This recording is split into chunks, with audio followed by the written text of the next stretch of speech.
이 시간에는 봉독해드린 말씀을 가지고 언제 어디서 부르시나라는 제목으로 함께 은혜 받는 시간이 되기를 원합니다. 우리 사랑의 하나님은 우리를 지극히 사랑하셔서 우리가 죄악 세상에서 그 무거운 죄의 짐에 눌려 살다가 멸망당하지 않고 구원받아 영원한 천국에 가게 하시려고 구속의 십자가 핏값을 지불하시고 우리를 불러주셨습니다. 즉 우리를 구원해 주셨습니다. W.S.L. 포드 목사님의 구원론 강의록에 보니 이런 내용이 나옵니다. 목사님이 성도들에게 늘 우리가 감당하지 못할 무거운 죄의 짐을 우리 주님이 대신 져주시고 우리를 위하여 십자가 피 흘려 구속해 주셨습니다. 늘 이렇게 구원에 관한 설교를 하니까 어느 날 한 청년이 찾아와서 이렇게 묻습니다. 목사님, 도대체 그 죄의 짐이라는 것이 무엇입니까? 그 죄의 짐이 100kg입니까? 200kg입니까? 나는 아무리 생각해도 그 죄의 짐의 무게를 느끼지 못하겠는데 목사님은 왜 항상 그 무거운 죄의 짐이라고 말씀하십니까? 라고 물었습니다. 이때 목사님이 그 청년에게 이렇게 대답합니다. 젊은이의 몸에 이 20kg짜리 아령을 배에 올려놓으면 무거울까? 무거울까? 20kg면 무겁죠. 그럼 50kg짜리를 올려놓으면 어떨까? 그거 더 무겁죠. 그런데 만약 죽은 사람 몸 위에 50kg 무거운 걸 올려놓으면 느낄까? 죽은 사람이 어떻게 느껴요? 100kg는 50kg나 100kg나 그거 죽은 사람이 어떻게 느낍니까? 이때 목사님 말씀하십니다. 살아있는 사람은, 살아있는 영혼은 그 죄의 무게를 늘 느끼며 그 죄의 짐을 덜어주신 하나님의 은혜에 감사하며 살지만은 영혼이 죽은 사람은 죽은 몸이 무게를 느끼지 못하는 것처럼 죽은 영혼이기에 죄의 짐의 무게를 느끼지 못하는 것이다 라고 대답해 주었습니다. 참으로 하나님은 영혼이 죽을 수밖에 없는 저희들의 모든 죄의 짐을 대신 지시고 우리를 죄악 세상 가운데서 불러주셨습니다. 이 시간은 그 구속의 은혜, 하나님의 무한하신 사랑을 기억하며 은혜 받는 시간이 되시기를 바랍니다. 그러면 하나님께서는 우리를 언제부터 알고 계셨고 어떨 때 어디서 우리를 불러주셨는가? 첫째로 하나님은 우리를 만세 전부터, 즉 천지가 창조되기 전부터 우리를 알고 계셨고 그때 이미 우리를 부르셨던 것입니다. 오늘 본문 예레미야서 1장 4절과 5절에 보면 여호와의 말씀이 내게 임하니라 이르시되 내가 너를 모태에 짓기 전에 너를 알았고 내가 배에서 나오기 전에 너를 성별하였고 라는 말씀이 있습니다. 여러분, 하나님은 바로 여러분들이 모태에서 태어나기도 전에 만세전부터 택하셔서 하나님의 자녀로 만들어 주셨음을 믿으시기 바랍니다. 또한 로마서 5장 8절에도 우리가 아직 죄인이었을 때에 그리스도께서 우리를 위하여 죽으심으로 하나님께서 우리에 대한 자기의 사랑을 확증하셨느니라 라고 기록되어 있습니다. 이토록 하나님은 우리를 만세전에 택하셔서 우리를 사랑하고 계셨는데 과연 우리는 이 사랑을 언제부터 알고 언제부터 감사하며 살았는가? 지금 생각하면 진정 부끄러운 우리들의 모습을 보게 됩니다. 만약 여러분의 자녀 중에 하나가 엄마, 나는 내가 엄마 뱃속에서 태어난 것을 보지 못했으니까 엄마가 내 엄마인 걸 내가 어떻게 알아? 나 못 봤어. 그러니 엄마가 내 엄마인 것을 믿지 못하겠다 라고 말한다면 그 어머니의 마음이 어떻겠습니까? 내가 너를 낳기에 내 뱃속에서 10개월 동안 눈물과 기도로 그렇게 잉태하고 있다가 정말로 말할 수 없는 해산의 고통을 통해서 너를 낳았는데 네가 그걸 보지 못했다고 내가 어머니인 걸 믿지 못한다니 라고 말해보시기 바랍니다. 그 어머니의 마음이 어떻겠습니까? 바로 이것이 하나님의 마음이십니다. 내가 너를 부르기 위해서, 내가 너를 구원하기 위해서 독생자 내 아들을 죽음에까지 내어놓고 너를 구했는데 네가 그걸 보지 못했다고 나를 믿지 못한다며. 어미의 가슴이 메어지는 것보다 우리 하나님의 마음이 어떻겠는가. 어릴 때는 보지 못해서 내가 엄마를 믿지 못하게 했던 그 아이가 자라 스스로 어미가 된 다음에는 그 어머니의 은혜가 얼마나 귀한 것인 걸 알고 평생 효도하며 살도 부족하다고 생각합니다. 깨닫지 못할 때 하나님이 나를 구원하시고 나의 아버지인 것을 깨닫지 못하고 살던 우리들 이제 믿음으로 깨닫았으니 이제부터는 평생을 감사하며 살아가는 삶이 되시기를 주님의 이름으로 축원합니다. 사랑하는 성도 여러분, 우리는 참 축복받은 자들입니다. 왕자가 태어나기도 전에 왕궁이 기다리고 있었던 것처럼 저와 여러분 태어나기도 전에 하늘나라 영광이 예비되고 기다리고 있었음을 다시 한번 깨닫고 감사하는 시간 되시기를 주의 이름으로 축원합니다. 또 그다음 두 번째로 어디서 우리를 부르셨는가? 기도할 때 우리를 불러주셨습니다. 성경 요한복음 1장에 보면 나다나엘이라는 사람이 나옵니다.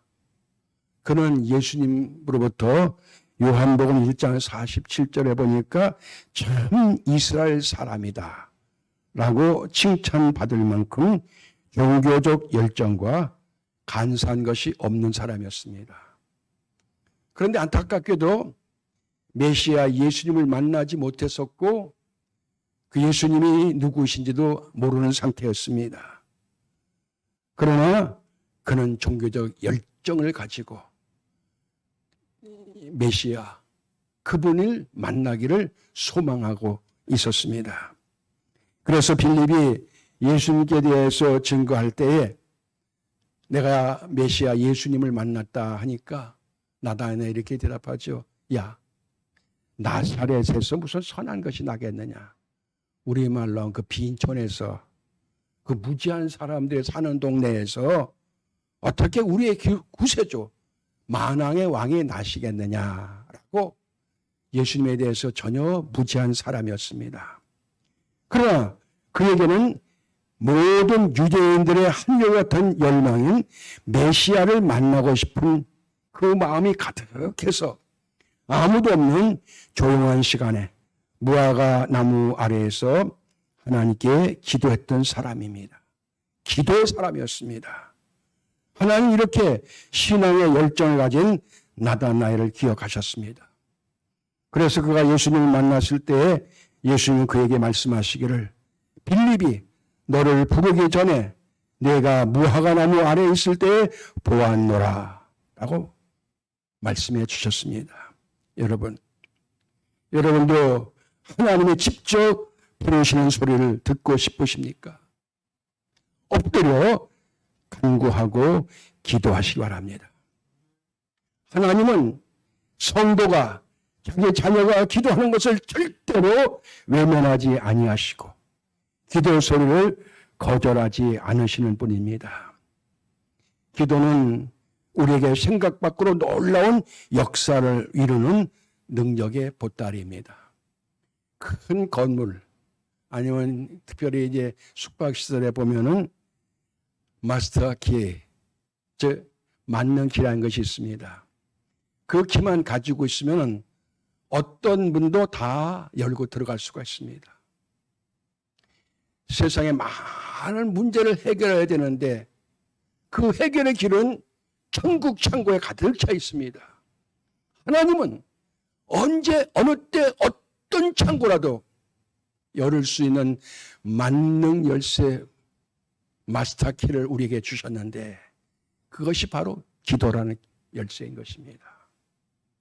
이 기도라는 열쇠는 진정 만능의 보따리가 되는 것입니다. 이제 기도는 우리에게 생각밖에 놀라운 역사를 이루십니다. 성경 말씀에 보면은 기도의 능력에 대해서 말씀해 주는 곳이 많이 있습니다.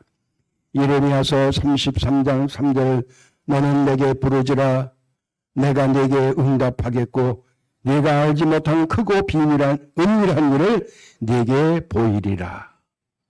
또 에베소서 3장 20절에 우리 가운데서 역사하시는 능력대로 우리가 구하거나 생각하는 것 모든 것에 더 넘치도록 능히 하실 이에게 모든 것에 더 넘치도록 능히 하실 이가 바로 우리의 기도를 응답해 주시는 하나님이신 것입니다. 또한 빌립보서 4장 19절에 나의 하나님이 그리스도 예수 안에서 영광 가운데 그 풍성한 대로 너희 모든 쓸 것을 채우시리라고 말씀하고 있습니다. 하나님은 우리가 기도하면은 첫째 더 넘치도록 두 번째 모든 쓸 것을 채워주시는 하나님이신 것입니다. 강철랑 간혁이가 어린아이 때의 그 이야기가 있습니다. 이 간혁이에는 노래 친구들이 많이 있었는데 그 동네에는 초록우산 아저씨처럼 마음이 좋은 할아버지가 한 분이 있었습니다.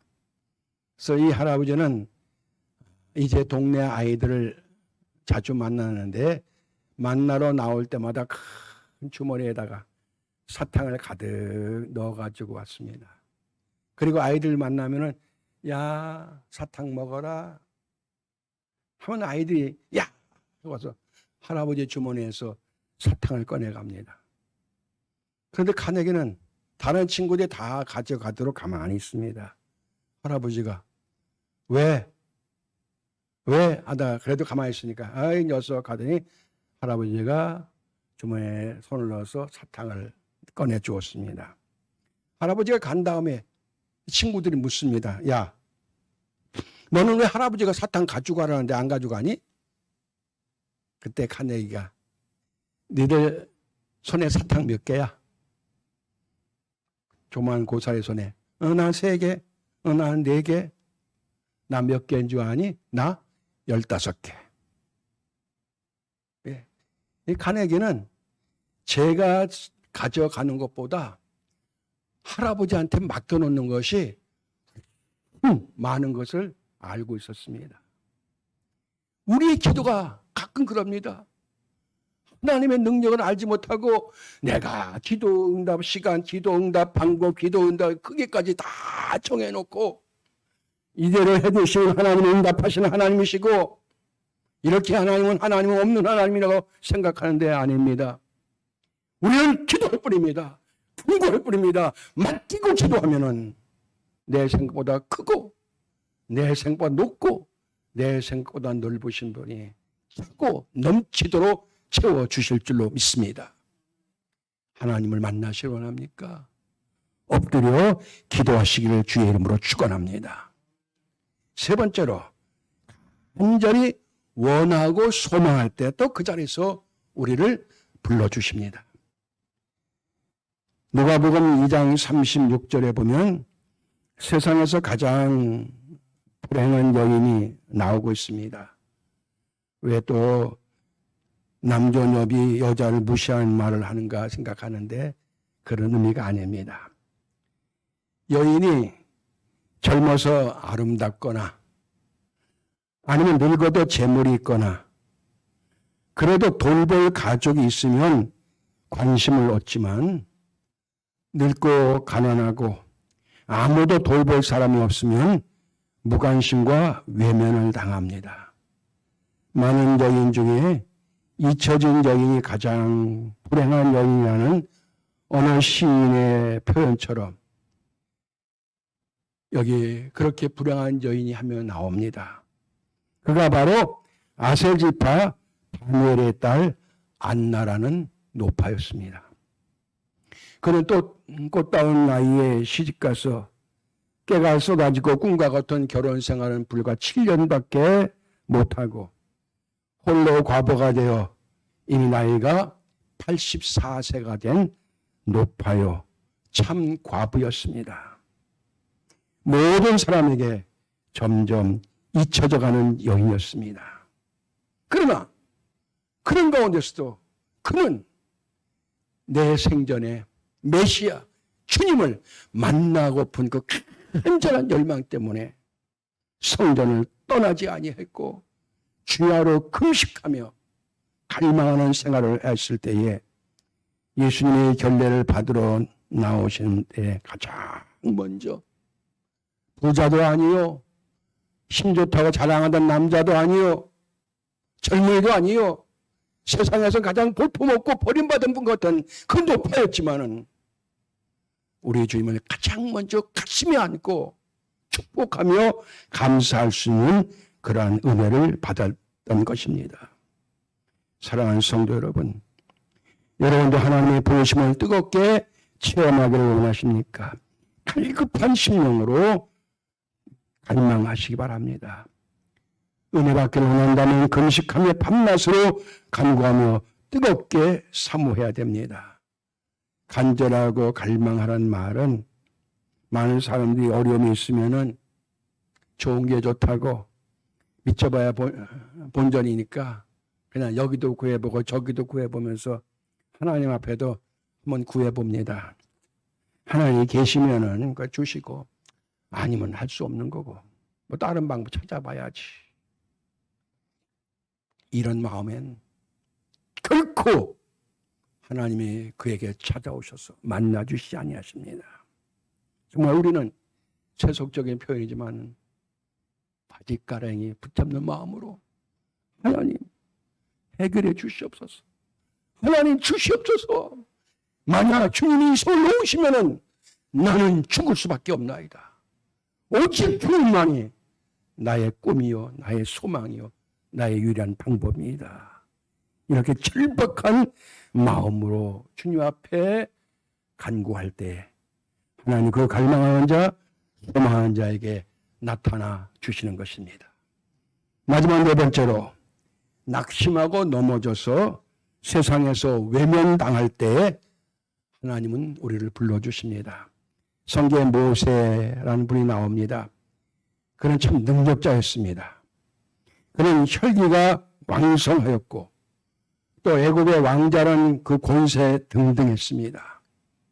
그래서 그는 40째 그 장년의 나이에 혈기왕성했고 권세 등등했으니까 자기의 손에선 무엇이든지 이루어질 수 있다는 자신감이 있었습니다. 그래서 그는 내 힘으로 내 백성을 구원하리라는 큰 포부와 계획을 가지고 자신 있게 첫 발을 내디뎠는데 그 첫 발이 결국은 살인자가 되고 맙니다. 또 자기 백성들을 위해서 또 다른 일을 시작하려 하니까 꾸짖는 그를 향해서 너는 이방인도 죽이더니 우리도 죽이려 하느냐. 자기 백성들에게도 외면당하게 됐습니다. 결과는 참으로 비참한 참패였습니다. 그는 형편없이 궁궐에서 쫓겨나 피하여 가다가 좋은 여인 이드로의 딸내미 십보라를 만나서 추가살이를 시작했습니다. 옛날에 정승집 강아지가 죽으면 문생각이 많답니다. 떨어지는 떡고물라도 얻어먹으려고. 정승 눈에 잘 보이면 출세도 할까봐. 그런데 정승이 죽으면 문상객이 없답니다. 끈 떨어진 연. 이제 그에게 무엇을 기대할 수 있겠는가. 그것처럼 옛날에 모세가 애굽의 바로 아들로서 큰 권세를 가지고 있을 때는 수많은 사람들이 그의 곁에 있었지만은 이제는 그를 따르는 사람은 아무도 없고 이제는 처갓집의 목동이 되고 말았던 것입니다. 처가살이 40년 만에 80세 노인이 된 모세, 진정 비참한 몰골이었을 것입니다. 그러나 하나님은 바로 이러한 모세를 불러주신 것입니다. 출애굽기 3장 4절에 여호와께서 그가 보려고 돌이켜오는 것을 보신지라 하나님이 떨기나무 가운데서 그를 불러 이르시되 모세야 모세야 하시니 그가 이르되 내가 여기 있나이다. 하나님은 이렇게 낙심해서 좌절해서 포기한 그를 바로 그 자리에서 다시 불러주셨습니다. 여러분, 모세는 세상에서 버려졌었습니다. 사람들에게 외면당했었습니다. 자신도 이제 늙었다고 낙심하여 포기 중에 있었습니다. 그러나 그때 바로 하나님은 모세를 부르셨습니다. 그로부터 그는 능력자가 되어서 이스라엘 백성을 애굽에서 인도해내고 하나님의 계명을 받아 이스라엘 백성에 전하는 선지자가 되고 민족의 대이동을 주관하는 지도자가 될 수 있었던 것입니다. 사랑하는 성도 여러분, 혹시 이 시간에 나는 늦었다고 낙심하고 비관하는 분 없습니까? 내 나이가 벌써 몇인데 이제 나는 가진 거 다 잃었는데. 그러나 그때 분명히 하나님이 이제부터 내가 아마 지금까지는 내 수고 내 땀이 결국 실패로 돌아갔지만은 모세가 패배자가 되었지만은 그 패배자에서 내가 불러 영도자가 되게 한 것처럼 내가 이제 너를 부른다라고 말씀해 주실 줄 믿습니다. 역시 혹시 여기 몸이 약해서 힘들다고 낙심하고 포기한 분 있습니까? 아이고, 젊을 때 이러지. 이 병든 내가 뭘 할 수 있을까? 근데 여러분, 그 몸 누가 만드셨습니까? 그 몸 누구 겁니까? 제가 지금 힘있게 말씀을 전하고 있습니다. 그런데 여기 성도 중에서도 아마 목사님 인척 중에 계시다는데 투석하는 분도 있을지 모릅니다. 제가 9년째 투석을 하고 있어서 월요일, 수요일, 금요일은 투석하는 날입니다. 오늘 투석하고 왔습니다. 투석하고 나면은 사람이 죽어요. 아마 말씀을 전하지 않았다면 지금쯤 아마 자리에 누워서 일어나지도 못하고 있었을 겁니다. 그런데 제가 확신하는 것이 있어요. 너는 목사다. 은퇴했지만은 목사는 항존직이에요. 하늘나라 갈 때까지 말씀 전하고 전도하는 일은 비록 목회자로서 성양대를 직접 돌보고 신방하고 목양하고 교육하는 건 내려놨다 할지라도 이 일은 하나님에게 맡겨준 일입니다. 이 일할 때만은 누구도 나를 막지 못해요. 물론 세상적으로는 걱정되니까 늘 제가 이제 어디 가든지 혼자 못 다녀요. 아내가 간병인으로 따라다닙니다. 그러나 비록 지금 설교 끝나고 나서 오늘 밤 끙끙 앓아서 내일 아침 일어날지 힘들어할지 모를지라도 약한 게 핑계 대서는 안 됩니다. 하나님이 쓰시면은 모세를 쓰신 것처럼 하나님이 쓰시면은 우리 육체의 약함은 결코 핑계가 되지 아니하신 것입니다. 나는 세상에서 실패한 자라고 비관한 자가 있습니까? 그것이 믿음 안에서 축복의 시작임을 깨달으시 바랍니다. 하나님 지금 우리를 부르고 계십니다. 오직 그분만을 따라가고 함께 가기를 원합니다. 어떤 분이 하나님에 대해서 이렇게 표현하고 있습니다. 하나님은 그림자이시다. 하나님의 태양이시지 왜 하나님이 그림자이실까? 그 말은 여러분 우리가 가끔은 맨날 그림자가 내 앞에 가고 있습니다. 내가 이까지 달리기가 100m에 10몇 초인데 이거 못 당해? 내가 한번 그림자보다 앞서가겠다고 열심히 뛰어보시기 바랍니다. 그림자보다 앞설 수 있어요? 내가 그렇게 죽게 뛰어는데 가보면 그림자는 또 내 앞에 있어요. 그런가 하면은 이 그림자가 항상 내 뒤에 따라다녀. 귀찮아. 이 그림자를 한번 뛰어놓겠다고 또 나 따라오지 말고 열심히 뛰어보세요. 한참 뛰어가다 뒤돌아보면 그림자 어디 있어요? 나한테 와 있잖아요. 교만한 마음에 하나님, 이제 나도 하나님 없이 내 힘으로 무엇인지 할 수 있다고 아무리 앞서 달려가 보시기 바랍니다. 하나님보다 앞설 수 있는가? 또 이제 너무 간섭하지 마세요. 나도 느낄 만큼 느끼고 살 만큼 살았고 경험만큼 경험했으니까 이제 내 힘으로 할 테니까 주님 좀 저 멀리 하나님 저 멀리 좀 계시나 해보세요. 하나님 멀리 계시는가? 아니에요. 그러니까 우리는 어떤 삶? 앞으로 갈 땐 하나님을 앞세우는 삶. 또 뒤에는 하나님의 사랑의 테두리가 함께 동행하는 삶을 살 때 우리는 승리할 수가 있는 것입니다. 아무리 무섭고 두려운 것도 홀로 가면 두렵지 않지만, 홀로 가면 두렵지만 의지할 수 있는 사람이 동행하면 두렵지가 않습니다. 하나님이 바로 그런 분이십니다. 청주중앙공원 서울의 파고당원 외에는 전국의 노인 양반들 제일 많이 모이는 곳입니다.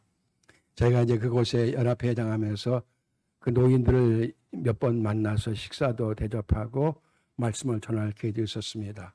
그분들하고 대화하다 보면 그분들이 거기에 나오는 여러 가지 이유가 있지만은 가장 큰 이유가 무언가 하면은 외로워서입니다. 배우자는 나 혼자 두고 떠났고 자식들이 있다가야 멀리 살든지 바쁘다고 외면하니까 이 노양반들이 그저 친구 말벗에서 나옵니다. 그래서 정말 어렵게 말벗이 되어 사귀는데 어느 날 2, 3일 안 나와요. 한 2, 3일 안 나와요. 웬일이라고 물어보면 그 친구 갔대. 그러면 더 외롭고 더 아프답니다. 바로 이런 분들에게 제가 말씀을 전하는데 설교 길게 하면 큰일 나요. 국수 한 그릇 주면서 그냥 너무 오래 떠든다고. 그러니까 이제 3, 4분 내에 짧게 설교해야 됩니다. 근데 제가 친구 만나는데 그분 떠나면 외롭으시죠. 그런데 여기에 어르신들을 내 친구야 라고 불러주신 분이 계십니다. 요한복음 15장 15절 예수님이 친구라 부르셨습니다. 그리고 세상 친구는 좀 정들만 하면 의지할 만하면 떠나는데 이 나를 친구라 불러주신 이분은 내가 세상 사는 동안 결코 떠나지 아니하고 내가 먼저 떠나도 같이 계시고 아니 세상을 떠나 다른 곳에 가더라도 영원히 나와 함께 하시는 동행자가 계시는데 그분이 바로 예수님이십니다. 예수를 영접하고 영원한 친구 되어 천국까지 가시기를 주님의 이름으로 축원합니다 하면은 조금 교회 나가 분들은 아멘, 교회 안 나가 분들은 젊은 놈 왜 이렇게 소리 잘하네 합니다. 말씀을 맺으면서 한 예를 듭니다. 지금 어린 애들한테 화장실이 무서운 곳이라면 이해를 못하죠. 안방에 붙어 있고 거실보다 더 밝은 곳이 화장실인데 옛날 우리 살던 때 뒷간은 집에 그 중에서 제일 구석진 곳, 제일 어두운 곳에 있습니다. 그리고 왜 볼일은 꼭 밤에 볼일이 보고 싶은가요?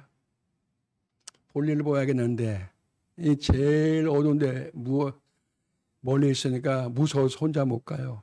그러니까 엄마를 깨웁니다. 아빠를 깨웁니다. 같이 가요. 같이 가서 저는 화장실에 들어가고 엄마는 밖에 서 있습니다. 근데 안에 들어가서 볼일 보는데도 그래도 무서워. 그럼 이 아이가 뭐라 하지? 엄마 거기 있지? 엄마 거기 있지? 나 있어.